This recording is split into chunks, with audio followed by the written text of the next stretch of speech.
Salut les ambitieux, je suis ravi de vous retrouver pour cette nouvelle vidéo durant laquelle on va parler d'immobilier et plus précisément de prêt immobilier et encore plus précisément d'obtention de prêt immobilier. Juste avant ça, une fois n'est pas coutume, je vais directement vous montrer un commentaire que j'ai reçu récemment sous la vidéo durant laquelle je faisais le point mensuel par rapport au suivi de nos 4 appartements en location. Ce commentaire va clairement donner le ton de la vidéo d'aujourd'hui. C'est un commentaire que j'ai reçu de la part de Michael qui me dit « Salut Anthony, encore une superbe vidéo en toute transparence, donc un grand merci à toi. Idée de nouvelles vidéos, taux historiquement bas mais grosses difficultés pour obtenir un financement. Moi-même, 39% d'endettement, compte ultra sain, 1000 € d'épargne par mois, 117 000 € d'épargne et pas moyen d'obtenir un prêt immobilier classique. Entre parenthèses, je ne veux pas faire de in fine ou bloquer mon épargne sur une assurance vie pour le moment. Et j'ai fait pourtant 7 ou 8 banques. Et j'ai reçu plusieurs témoignages de personnes qui me disent exactement la même chose, qui ont de plus en plus de mal à investir alors qu'elles ont un dossier qui est solide, voire très solide. Le constat est là, c'est beaucoup plus compliqué aujourd'hui. Les règles du jeu ont changé depuis les recommandations du Haut Conseil de stabilité financière fin 2019 qui ont été réitérées en 2020 et également en début d'année 2021. Les règles du jeu ont clairement changé. Nier cette évidence, c'est clairement essayer de se leurrer, voire volontairement transformer la réalité pour que ce soit un peu plus simple à entendre, beaucoup plus sexy à entendre. Mais le constat est là. Après, c'était seulement des recommandations. On va voir que cette semaine, mardi 14 septembre, il y avait une réunion qui était très attendue de ce fameux Haut Conseil de stabilité financière. Les acteurs du monde de l'immobilier et les investisseurs immobiliers attendaient avec impatience cette réunion, voire avec anxiété. Dans cette vidéo, on va voir clairement ce qui a été dit dans cette réunion, ce qu'on peut en retirer pour vraiment faire un constat le plus clair possible.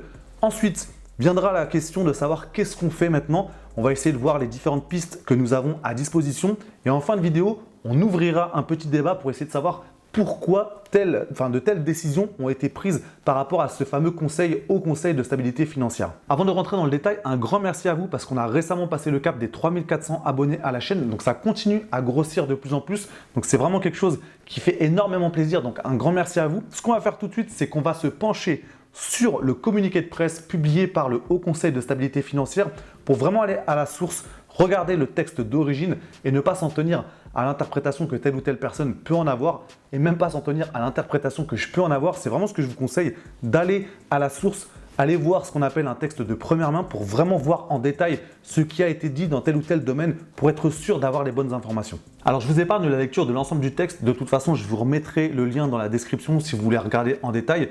Il n'y a que 2 pages, donc après ça va assez vite pour le lire. Mais il y a vraiment une partie qui est hyper intéressante, si ce n'est la partie la plus importante de ce texte-là. Dans cette partie, il est dit, comme il l'avait annoncé à l'issue de sa séance du 17 décembre 2020, le Haut Conseil a adopté une décision juridiquement contraignante sur le fondement du 5 de l'article L631-2.1 du Code monétaire et financier. Cette décision reprend telle quelle les critères de la recommandation. Elle ancre ainsi dans la durée les bonnes pratiques d'octroi des crédits immobiliers et contribue à la préservation du modèle de financement du logement prévalent en France, permettant un accès large et maîtrisé au crédit immobilier.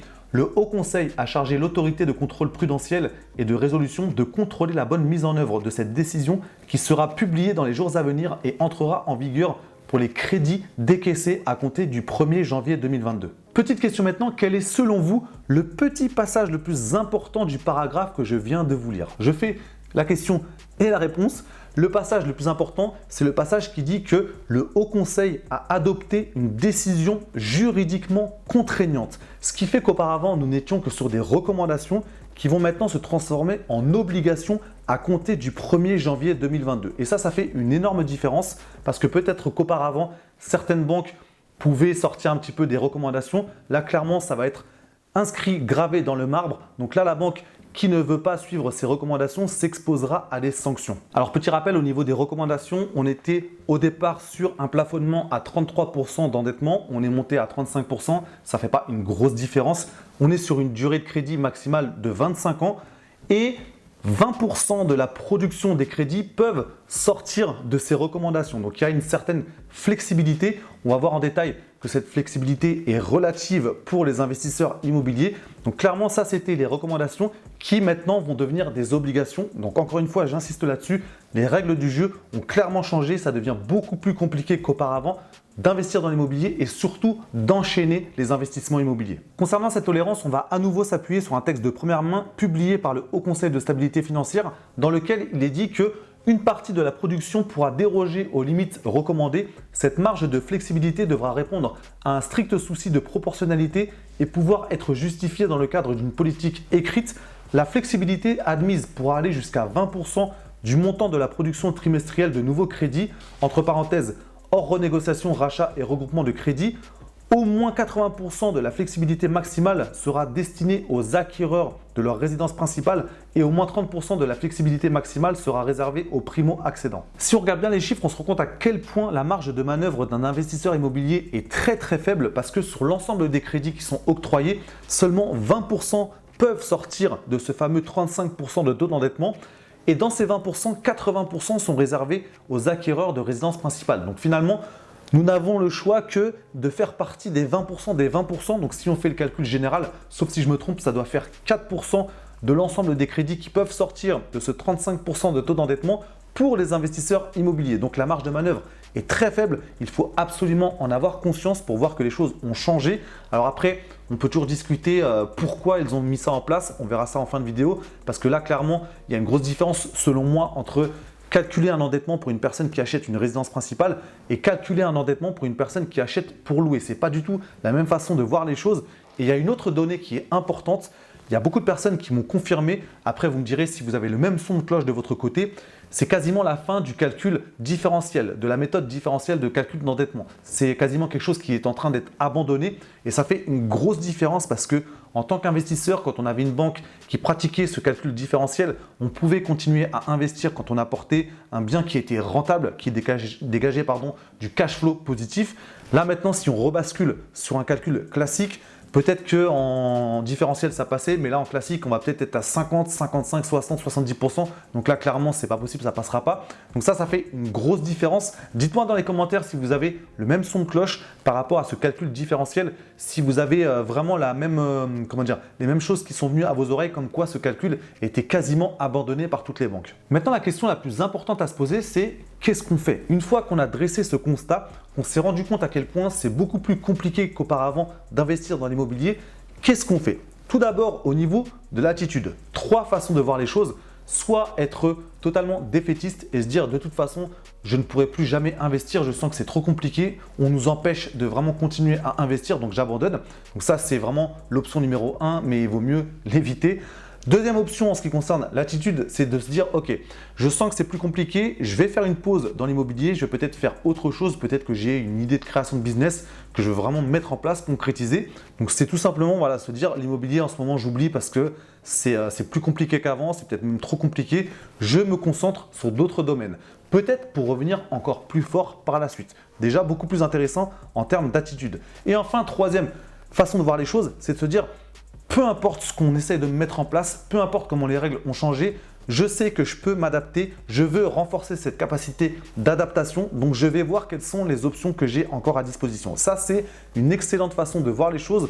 De toute façon, l'option numéro 2 et numéro 3, c'est vraiment quelque chose de très intéressant au niveau de l'attitude. Donc, à vous de voir comment vous vous situez par rapport à ça, parce qu'on est tous plus ou moins impactés au niveau même émotionnel par rapport à ce genre de décision, parce que ça peut être frustrant de se dire j'étais bien parti, j'étais bien lancé en termes d'investissement immobilier et là on met un gros bâton dans les roues. Donc dans ces moments-là, ce qu'il ne faut surtout pas, c'est d'être défaitiste. On a toujours des solutions même si ça paraît très compliqué au premier abord. Ensuite, concernant les pistes à envisager, j'utilise volontairement le terme de piste parce que je n'ai pas de solution miracle pour vous. Je ne suis pas là en train de vous dire faites absolument ça pour être sûr d'avoir en face de vous un banquier ou une banquière qui vous dit oui, je vous suis, je vous offre la possibilité d'avoir un nouveau prêt immobilier pour continuer à investir. Je n'ai pas cette solution miracle, j'aimerais bien l'avoir mais je ne l'ai pas. Donc j'ai simplement des pistes à vous proposer. La première, c'est de vraiment tout faire pour faire partie de cette petite marge de tolérance, de faire partie de ces 20% des 20%. Donc là, il faudra vraiment discuter avec votre banquier pour voir sur quels critères il s'appuie pour faire rentrer certaines personnes dans cette petite case-là et dépasser ces 35% d'endettement, sur quoi ils s'appuient pour prendre cette décision-là. Deuxième piste à envisager, augmenter vos revenus pour mécaniquement faire baisser votre endettement actuel. Mais là, je tiens tout de suite à être clair par rapport à ça. Ce n'est pas simplement augmenter un petit peu ses revenus de 100, 200 ou 300 euros par mois parce que ça ne va pas faire une grosse différence sur l'endettement. Je parle vraiment de 1000, 1500, 2000 euros par mois en plus, voire plus. Alors, je sais que c'est en mode, pourquoi il nous dit ça comme si c'était facile de toucher plus d'argent par mois, de toucher 1000, 1500 ou 2000 euros de plus par mois. Je vous donne simplement une piste de réflexion. Après, c'est à vous de creuser pour voir comment vous pouvez mettre ça en place pour vraiment augmenter drastiquement vos revenus, pour vraiment faire ensuite baisser mécaniquement votre endettement actuel. Donc ça, c'est la deuxième piste.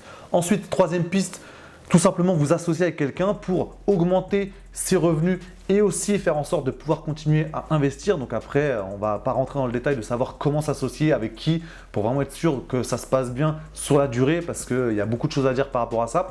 Et enfin, quatrième chose, si vous avez déjà du patrimoine, ça peut être aussi d'arbitrer une partie de votre patrimoine pour vous dégager du cash et pouvoir ensuite continuer à investir. Après, on ne va pas se le cacher, c'est un véritable challenge qui se présente aujourd'hui face à nous. Il faut vraiment se creuser la cervelle pour essayer de trouver des solutions. C'est le moment de savoir s'adapter. Ça reprend une citation de Charles Darwin qui disait que les espèces qui survivent ne sont pas les espèces les plus fortes ni les plus intelligentes, mais celles qui savent s'adapter le mieux au changement. Bon, je sais, je vous ai déjà donné cette citation, mais je trouve qu'elle est vraiment de circonstance. J'aimerais maintenant qu'on termine cette vidéo en ouvrant le débat. Pourquoi, à votre avis, de telles décisions ont été prises? De nous maintenir à un taux d'endettement de 35% avec un calcul classique du taux d'endettement? Pourquoi avoir transformé ces recommandations en obligations à partir du 1er janvier 2022? C'est toujours intéressant de savoir quelles sont les intentions derrière une prise de décision, même si nous ne sommes pas dans les hautes sphères, donc on peut simplement émettre des hypothèses. On ne sait pas clairement pourquoi elles ont mis ça en place, mais ça ne se fait pas par hasard. Il y a toujours une intention cachée derrière ce type de décision. Donc on va émettre une hypothèse, je vais émettre une hypothèse, vous me direz la vôtre, on va confronter ça, je suis vraiment impatient de voir ça dans les commentaires.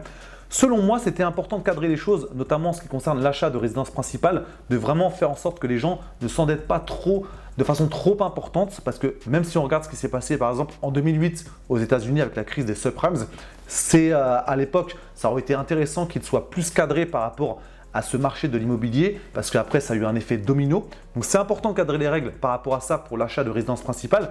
Peut-être aussi de cadrer les règles pour les investisseurs qui avaient peut-être été trop gourmands, qui étaient partis sur des investissements qui paraissaient rentables sur le papier mais qui n'étaient pas tant que ça sur le terrain. Donc peut-être qu'il fallait recadrer un petit peu les choses.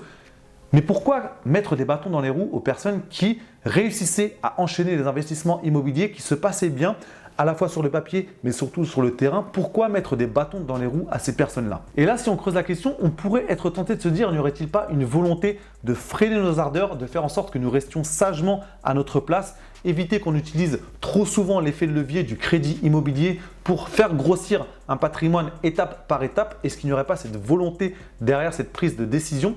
Donc dites-moi tout cela dans les commentaires, quelle est votre vision des choses par rapport à ça, pour voir si vous pensez comme moi que c'était important de cadrer les choses mais que de l'autre côté, il y a peut-être une volonté de freiner nos ardeurs. Donc dites-moi cela dans les commentaires, on va échanger par rapport à ça parce qu'il y a beaucoup de choses à dire. Dites-moi aussi si vous avez expérimenté des refus de prêt qui se sont multipliés malgré le fait que vous avez un dossier qui est solide, voire très solide. C'est essentiel pour moi de voir un petit peu comment ça se passe de votre côté parce que j'ai eu pas mal de commentaires par rapport à ça, comme je vous disais en début de vidéo.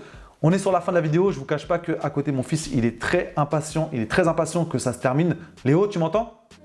Donc là, on va directement aller jouer parce qu'il a été très sage depuis tout à l'heure. Ce matin, c'était multisport. C'était la deuxième séance de l'école multisport. Il a fait les 2 cours enchaînés. Donc là, il est fatigué. On va faire des petits jeux juste après.